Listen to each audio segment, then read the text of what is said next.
마지막 발표라는데 발표가 많이 밀렸네요. 이 점심시간이 다가오는데 뭐랄까 빨리 너무 많이 얘기하면 안 될 분위기인 것 같아서 일단 그래도 할 수 있는 얘기를 좀 진행을 해보겠습니다. 여기 계신 분들 모두 이제 뭐 DHP가 만드는 이런 공간 안에서 생각하시는 거는 여러 스타트업 생태계 그리고 AI가 과연 우리 산업을 어떤 식으로 전환시키고 그 안에서 어떤 기회 요인을 잡아낼까 이런 부분들에 관심이 많은 것 같습니다. 이렇게 생각보다 굉장히 집중해서 앞에 발표를 들으시는 모습 보고 이런 부분들에 대해서 얘기를 조금 더 같이 공유를 해보는 기회를 갖고자 여기에 나왔습니다. 저는 이제 조금 독특한 경력들을 가지고 있어요. 아주 오래전에는 의사로 일을 했었었는데 그냥 한국에 있는 조금 편안한 환자들 보는 의사가 아니고 난민들을 보는 의사였습니다. 그래서 저는 사실 지난 20년 동안 휴먼 인텔리전스 시스템이 가장 망가진 나라에서 일을 해왔었어요. 그래서 그런 곳에서는 뭐 예를 들어서 뭐 리비아나 인도네시아, 파푸아뉴기니아나 뭐 파키스탄 이런 국가들은 가장 한국과 같은 국가들과 가장 큰 차이는 이제 뭐 경제력이나 이런 것들로도 볼 수 있지만 기본적으로 그 사회에 휴먼 인텔리전스 시스템이 무너져 있었습니다. 그래서 굉장히 막대한 자본을 부어도 헬스케어 딜리버리가 제대로 되지 않았었던 것 같고 또 교육 문제 혹은 식량 안보 문제 이런 모든 부분들이 무너져 있었던 것 같아요. 그래서 20년간 계속 이제 인도주의 활동가, 인권 활동가로 일을 하다가 이 근본적인 원인을 어떻게 해결할 수 있을까라는 고민들이 많이 들었었습니다. 그랬을 때 한 8년에서 9년 정도 전이죠. 제가 이제 그 현장에서 이런 휴먼 인텔리전스 시스템의 가장 큰 장애를 느끼고 있었을 때 이제 알파고가 나와가지고 그 나름대로의 지성미를 막 뽐냈죠. 그랬을 때 저는 이 AI를 인공지능이라고 규정하지 않고 디지털 지능이라고 그때 규정을 했습니다. 왜냐하면 저 같은 사람들한테는 이제 인공지능이 얼마나 똑똑한가 보다 얼마나 범용적으로 국경 없이 쓰일 수 있느냐가 더 중요했었던 것 같고 그랬을 때 이제 과학자들은 수출입도 안 되고 의사들은 수출입이 안 돼서 이런 열악한 국가들에서는 사람들이 가장 기본적인 의료 서비스도 받지 못하고 가장 기본적인 교육도 받지 못하고 가장 기본적인 식량도 확보하지 못해서 많이 죽어가고 있을 때 이 부분을 해결할 수 있는 방법이 되지 않을까라는 생각을 했었습니다. 그래서 이제 연구 분야도 그전에는 이제 인도적 위기 분야에 대해서 이제 뭐 그때는 영국 맨체스터 대학에서 교수로 일하고 있었을 때 글로벌 위기 분야에서 그랬을 때 이제 AI로 연구 분야를 확장시켜서 결국 이 아티피셜 인텔리전스라는 것이 휴먼 인텔리전스 시스템이 망가진 곳에서 어떻게 통합되고 그 지역에 있는 소셜 시스템을 어떻게 확대해 나갈 수 있을까 이런 고민들을 했습니다. 왜냐하면 그때는 인도주의 활동가였고 그리고 인도적 위기를 연구한 학자였기 때문에 가장 중요한 이 인텔리전스가 조금 더 보편적으로 전 지구상에 쓰일 수 있게 되기를 생각을 했었습니다. 그랬을 때 우리가 이제 생각해 볼 거는 과연 조금 앞에 부분은 넘어갈게요. 할 얘기들이 많아서 다음 10년간에 우리가 어떤 변화를 맞게 될 것인가 인 부분인 것 같아요. 여기 모두가 그거 궁금해서 여기 와서 공부를 같이 하고 있잖아요. 그랬을 때 이제 저는 이제 맨체스터 대학에서 이제 카이스트 미래전략대학원이라는 곳을 옮겨서 가지고 있던 시절을 이제 적어도 10년에서 20년 단위 밖으로 이게 밀어냈습니다. 왜냐하면 인도적 위기나 이런 글로벌 헬스 시스템이 무너진 곳 혹은 분쟁이 심각하게 된 곳에 제가 봤을 때 가장 근원적인 문제는 과거에 이제 두 가지 문제, 과거에 정치 시스템이 실패했기 때문에 현재 위기가 생긴다. 두 번째는 휴먼 인텔리전스 시스템 자체가 그런 정치적 위기를 극복해서 사회의 레질리언스를 확보할 수 없다. 이 두 가지 요인들이었던 것 같아요. 그랬을 때 지금 하고 있었던 일들은 예전에 만들었던 위기들을 정치적 위기들이나 실패들이 만들었던 거를 일종의 땜질하는 역할.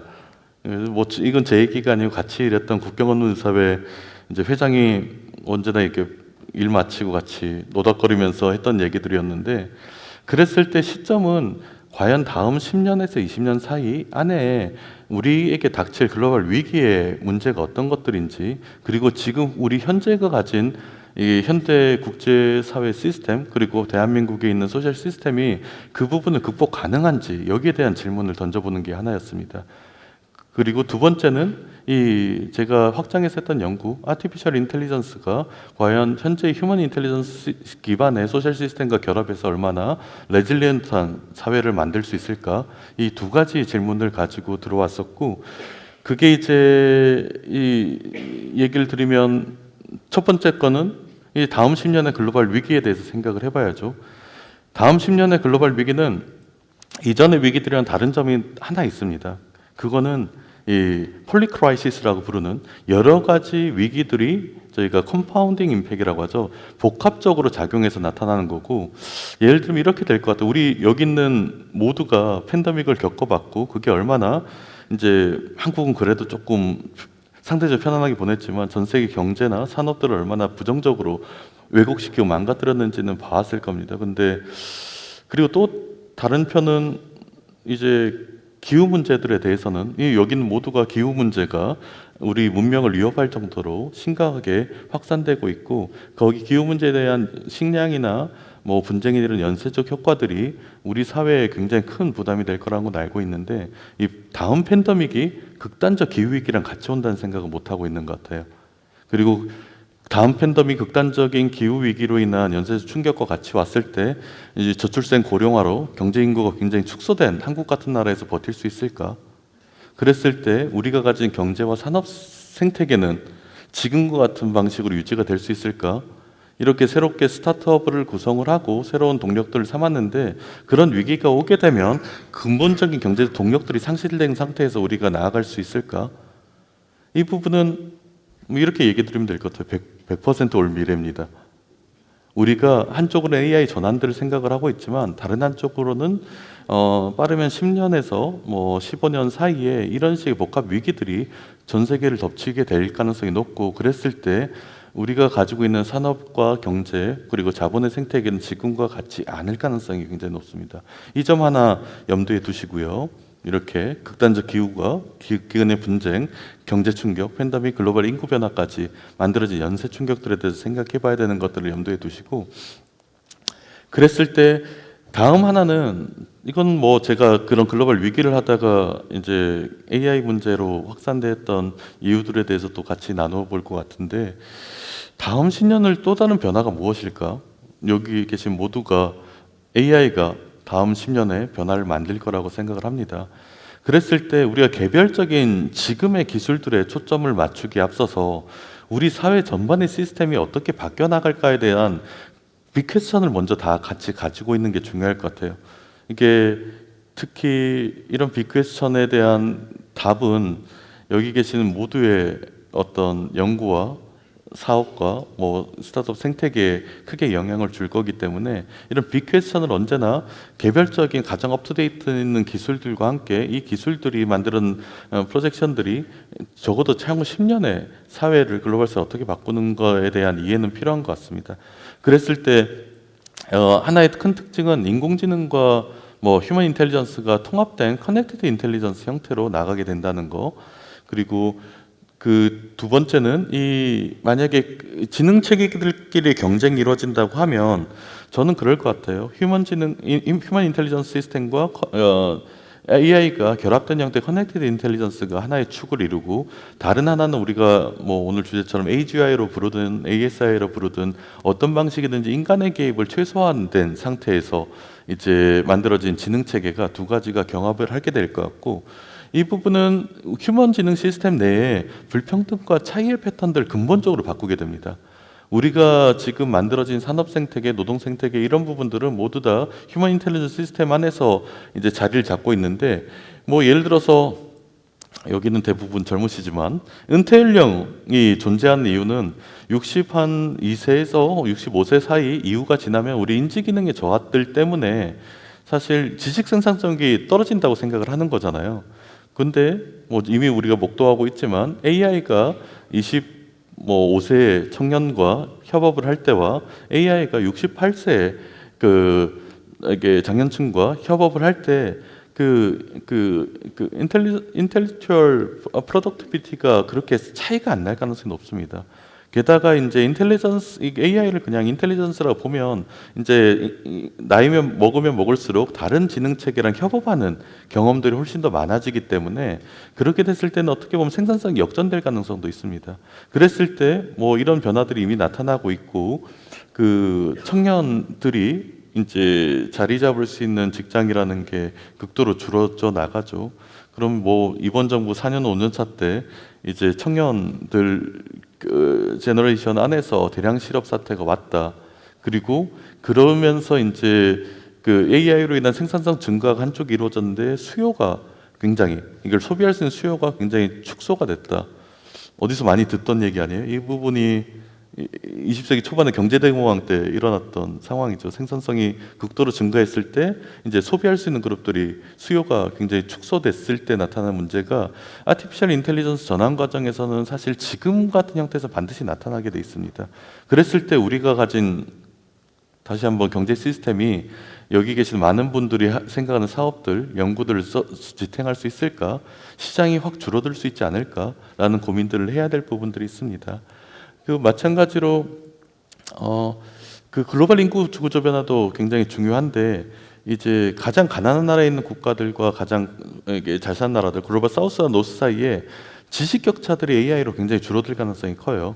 그렇게 됐을 때 이제 인력의 문제가 과연 이제 글로벌 사우스에서 오는 인력이 한국까지 절수된 고령화인 사회에서 포괄되지 않고 생태계가 구성될 수 있을까?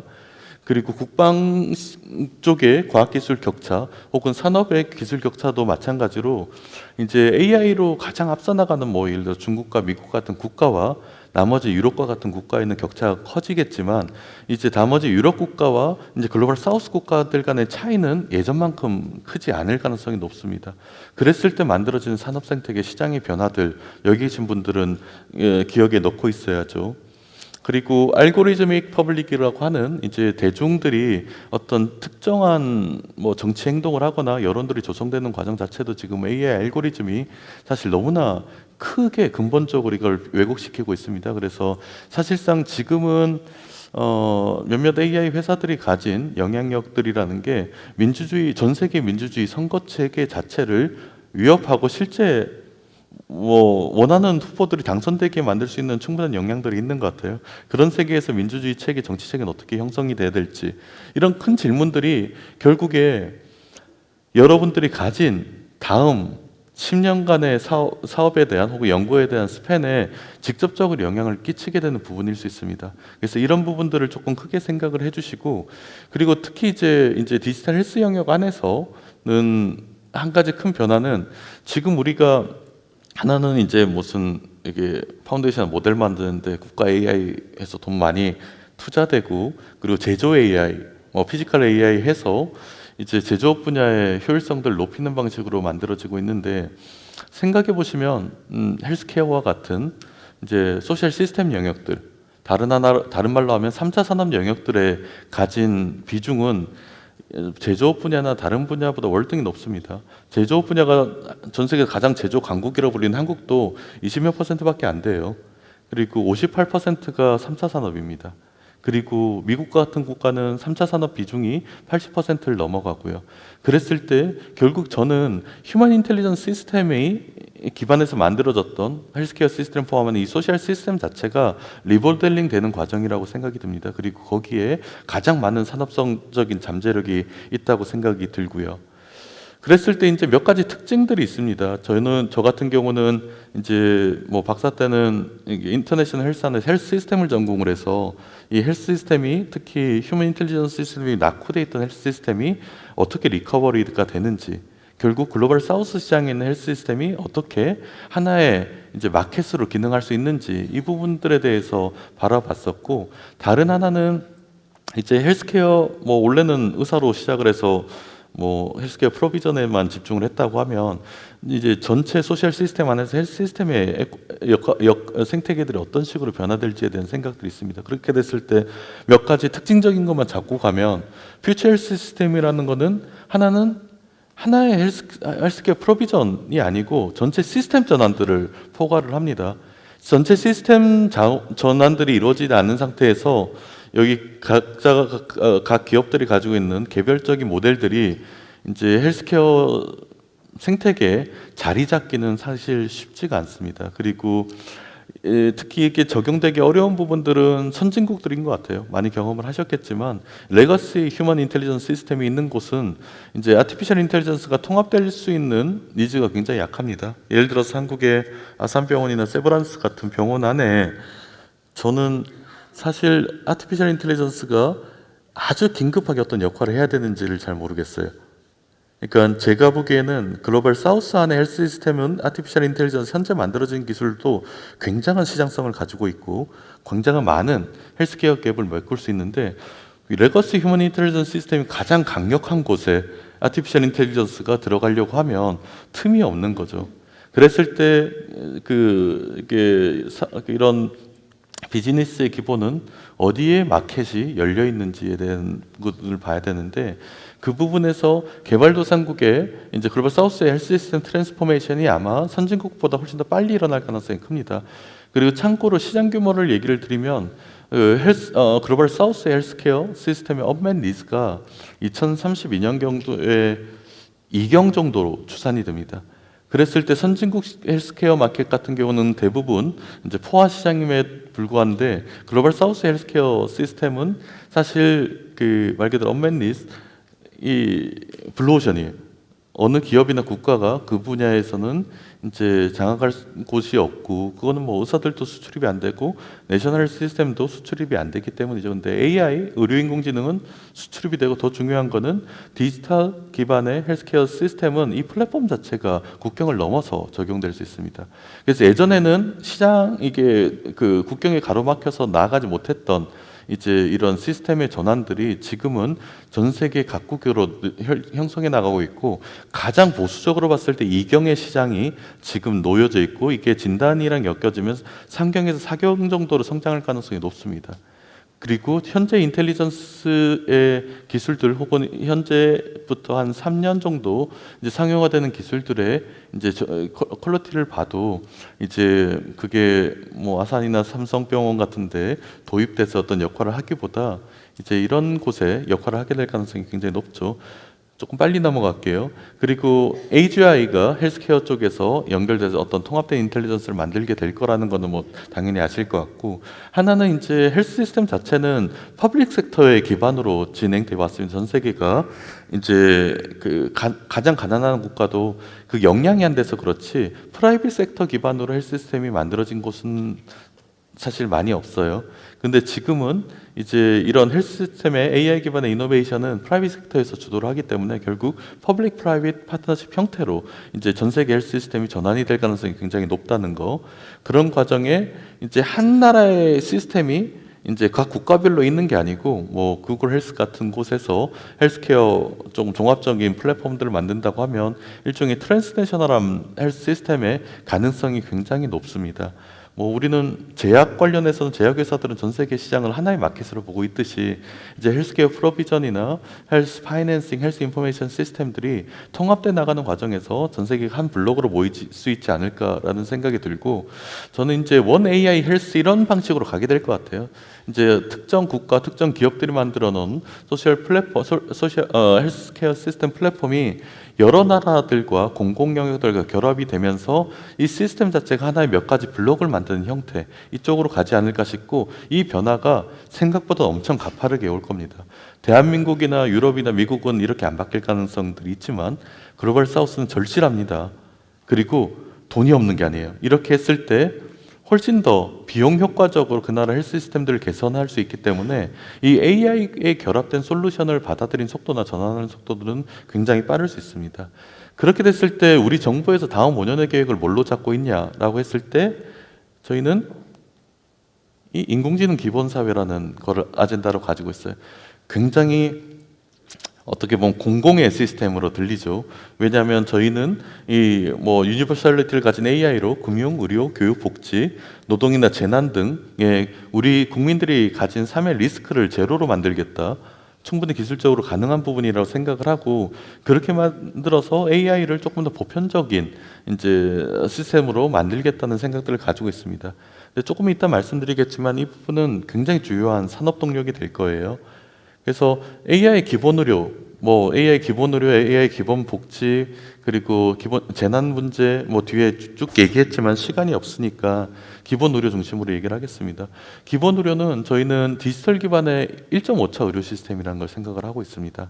그랬을 때 아직까지 여러 컨센서스를 만드는 과정이긴 하지만 하나는 이 지역 의료, 지방 의료 필수 공백에서 지난 정부는 의대생 2,000명을 늘리는 방식으로 접근을 했었죠. 의대생 2,000명을 지금 늘려서 15년 뒤에 필수 의료 공백을 이 전문의가 돼서 이분들이 필수 의료 전문의가 나왔을 때 15년 뒤에 혹은 20년 사이에 필수 의료 공백을 메꾸겠다라는 생각을 했죠. 근데 15년, 20년이면 그 사이에 헬스케어 시스템이 AI로 전환되지 않으면 여기 계신 분들은 뭘로 먹고 살아요? 우리는 당연히 이 정도 스팬이면 헬스 시스템에 AI 전환이 될 거라는 것을 분명히 예측을 하고 있는 거죠. 그랬을 때 저는 아티피셜 인텔리전스가 기존에 한국의 헬스케어 분야의 휴먼 인텔리전스 시스템과 결합된 모델들을 생각을 하고 있습니다. 단순합니다. 이제 한국 같은 경우에 지방의료 필수료 공백이 있다는 것은 수도권과 도서 지역 간에 이제 격차가 발생하는 거고 필수료에 대한 격차가 발생하는 거고 이게 의사가 없어서 그런 건 아니에요. 아주 외진 곳에도 1차 의료진은 있습니다. 근데 그 1차 의료진이 필수료, 소아과 질환 보기 어렵고 혹은 뭐 예를 들어서 안과 질환 보기 어렵고 여러 가지 진단에 공백이 있기 때문에 공백이 생긴다고 생각을 하고 그랬을 때 1.5차는 의료 시스템이라는 것은 1차 의료진과 AI가 협업하는 체계를 현장에서 구성을 해서 이분들이 가진 클리니컬 케이퍼빌리티를 넓혀 나가고 거기서 만들어지는 그레이 에어리어가 있거나 혹은 환자들을 이제 트랜스퍼 해야 될 경우는 이제 일종의 리모트 슈퍼비전 형태로 이제 다른 휴먼 인텔리전스가 1차 의료진을 이제 슈퍼비전 하는 형태. 그래서 한쪽은 AI가 협진을 하고 한쪽으로는 거기서 만들어진 갭을 이제 그 수도권에 있는 전문의가 이제 리모트 슈퍼비전을 메꾸는 형태. 이 부분이 저는 의대생을 2,000명 만들어서 휴먼 인텔 늘리는 방식보다는 훨씬 더 트렌디한다는 생각들이 들고요. 그런 부분에서 예를 들어서 이제 공공의대나 의대가 만들어졌을 때 그렇게 생각을 해요. 이게 한쪽으로는 이제 이런 식의 1.5차 의료 시스템을 만들고 다른 한쪽으로는 적어도 공공의료 체계 안에서는 디지털 인프라스트럭처가 만들어져서 보건지소부터 보건소, 지방의 보건의료원 그리고 국립의료원까지 그리고 뭐 연계된 국립대까지 하나의 디지털 헬스케어 인프라스트럭처로 만들어지고 그 안에서 이런 식의 실험들이 먼저 일어나는 게 중요하다고 생각합니다. 그러고 나서 이제 프라이빗 섹터로 확산되는 모습들이 만들어지겠죠. 그리고 그걸 동력으로 삼을 수 있을 만한 AI와 헬스케어를 동시에 전공한 인원들을 키워내는 게 다른 한쪽으로 중요하고 그리고 제가 생각했을 때 이게 산업 동력이 된다는 거는 이렇습니다. 글로벌 AI 이니셔티브라는 글로벌 전략들을 AI 전략들을 가지고 있어요. 거기에는 이제 세 축의 협력 관계를 저희가 생각을 해서 하나는 이제 글로벌 AI 파이낸싱이라고 부를 수 있는 글로벌 자본들의 플랫폼을 연결하는 거. 그래서 최근에 이제 블랙록 같은 글로벌 최대 자산 운용 회사와 이제 저희가 파트너십 같은 걸 구축을 해서 일종의 한국에서 잠재력 있는 시장이 커지면 커질수록 그쪽에서 들어올 수 있는 자본의 양을 늘릴 수 있게 구성을 해놨고요. 두 번째는 이제 기술 관련된 파트너십들은 굉장히 왕성하게 이루어져 있고 세 번째는 이제 AI 공공 거버넌스에 대한 파트너십입니다. 이 세 번째 걸 강조하고 이런 메커니즘을 만들었던 거는 결국 3차 산업 혹은 헬스케어 시스템 같은 소셜 시스템 영역들의 AI 전환 과정들이 반드시 생기고 그게 아시아 태평양 지역 안에서도 왕성해질 겁니다. 그랬을 때 이런 국가들이 기술적으로만 보면 미국에 있는 민간 회사들의 기술에 의존을 해야 되겠죠. 혹은 중국이라는 국가의 기술에 의존을 해야 되는데 이런 헬스케어 시스템, 금융 시스템, 뭐 복지나 뭐 군사 부분은 사회 안보의 영역입니다. 이런 국가들이 본인 나라의 가장 사회 안보의 필수적인 부분들을 미국에 있는 민간 회사에 의존하기가 쉽지가 않아요. 마찬가지로 또 다른 한편으로는 중국이 아직까지 많이 위협적인 나라이기 때문에 그런 국가들에서 중국의 기술들이 의존하는 게 쉽지가 않습니다. 이럴 때 한국이란 국가가 굉장히 매력적으로 다가옵니다. 어느 정도 민주화됐고, 그리고 우리 민주화된 거버넌스 체계를 가지고 있는 데다가 다른 나라에 위협적이지도 않고 기술에 대한 풀스택이 있어서 저희가 생각하는 글로벌 AI 이니셔티브라는 전략은 결국 여러 나라들이 기본 사회라는 컨셉으로 소셜 시스템이 전환돼 나갈 때 이 부분에 대해서 공동의 자본을 모으고 이 부분에 대해서 공동으로 개발해서 공동으로 사용하자는 겁니다. 그랬을 때 이게 굉장히 수평적인 이제 파트너십 같지만 가장 큰 수혜는 한국에 있는 이 AI 관련된 생태계, 특히 3차 산업과 연계된 헬스케어 부분들이 시장성을 확대할 수 있는 방식이 될 수 있을 것 같습니다. 그런 과정들을 지금 초기에 이니셔티브를 잡고 진행을 하고 있고, 그런 과정 안에서 이제 미국과 중국이라는 굉장히 큰 블록 외에 조금 더 이 소셜 시스템 3차 산업의 전환의 공공성들에 기반한 이제 제3의 블록들이 만들어지고, 그게 우리 기업들이 혹은 우리 뭐 과학기술인들이 이제 영역들을 확장할 수 있는 가장 중요한 영역이라고 생각이 듭니다. 그래서 이런 부분들이 결국 이제 복지 부분의 소셜 케어랑도 연계가 될 거고 금융 부분과도 연계가 될 거예요. 시간이 오버해서 이 부분 넘어가겠습니다. 그리고 이 AI가 이제 전 세계 그리고 한국의 여러 직업군들의 이게 전환들을 이뤄낼 때 굉장히 다양한 실업이 요구됩니다. 거기에 대해서 일종의 AI 전환보험이나 업스킬 패키지 같은 전략으로 이제 노동시장들이 무너지지 않게 조금 준비를 하고 있습니다. 그리고 마지막으로 말씀을 드리면 결국 마지막 제 컨택이에요.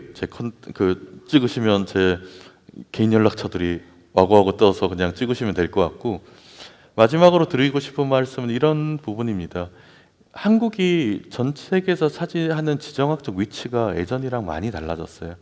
우리가 가진 경제력도 뭐 글로벌 인플루언서의 역할을 하고 있고, 문화도 글로벌 인플루언서의 역할을 하고 있는데, 저는 이 시기가 이런 글로벌 AI 전환 시기가 지나가는 와중에 국제 질서가 재편된다고 생각합니다. 이게 공공 영역의 국제 질서뿐만이 아니고 경제와 산업 영역에서의 질서들도 재편돼 나가는 과정이 있고, 여기에 주로 주도권을 행사했던 미국이 이제 사실은 산업적으로 엄청 앞서 나가고 있지만 이 글로벌 공공 거버넌스에 대해서 후퇴를 하고 있어요.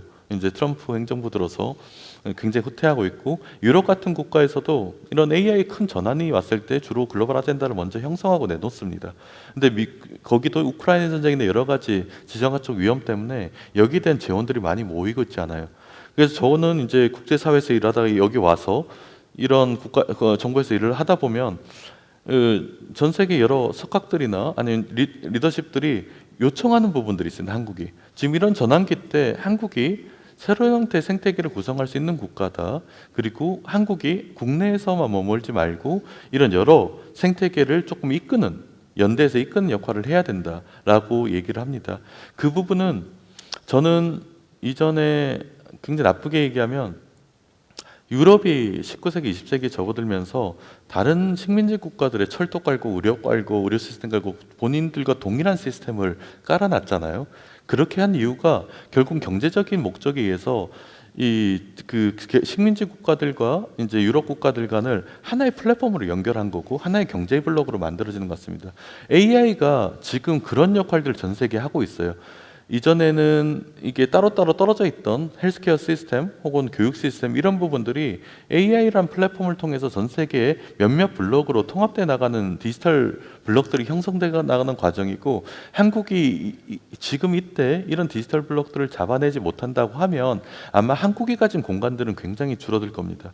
그래서 공공의 영역에서 정부가 할 거는 사실 여러 뭐 R&D 펀딩을 제공하고 스타트업 키우고 뭐 보조금들이 큰 기업들에 나고 이런 부분들이 아니고, 저는 이 글로벌 시장들을 열어주는 역할을 한국 정부가 공공외교로서 혹은 한국 정부가 여러 경제산업적인 파트너십을 다른 블록들과 만들면서 열어주는 거라고 생각을 하고, 거기에 핵심이 가장 먼저 올 수 있는 게 글로벌 헬스케어 시스템의 전환 문제인 것 같습니다.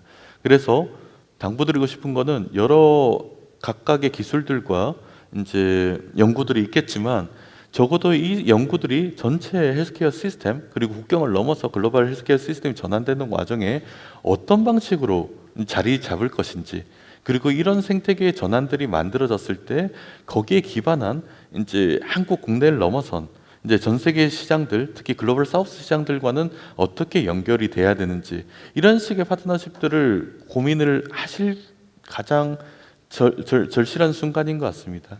그래서 정말 이렇게 글로벌 전환 과정들을 생각을 해주시고, 그리고 각각이 가진 이 전략 안에서 정부가 가진 이제 3차 산업의 전략에 대한 안들 같이 고민을 해주시고, 그리고 글로벌 사회의 전환들이 일어나서 우리가 연구도 잘 되고 우리 플랫폼이 확장되고 돈도 벌고, 그리고 저 같은 사람은 원래 인도주의 활동가로 일했으니까 더 이상 이제 인구의 전 세계 인구의 3, 40억의 인구들이 헬스케어에서 완전히 소외돼서 가장 필수적인 정말 단순한 진료와 단순한 약만 있어도 살아남을 수 있을 만한 그 아이들이 죽어가는 이 상황들을 여기 계신 분들이 조금 같이 해결해 주셨으면 좋겠습니다. 예전에는 국경 없는 사회 같은 데서 저 같은 사람이 막 다니면서 몸으로 휴먼 인텔리전스가 몸으로 때웠다고 하면, 지금은 여기 계신 분들이 아마 전 세계에 가장 많은 생명들을 구하실 수 있는 사람들이라고 생각을 합니다.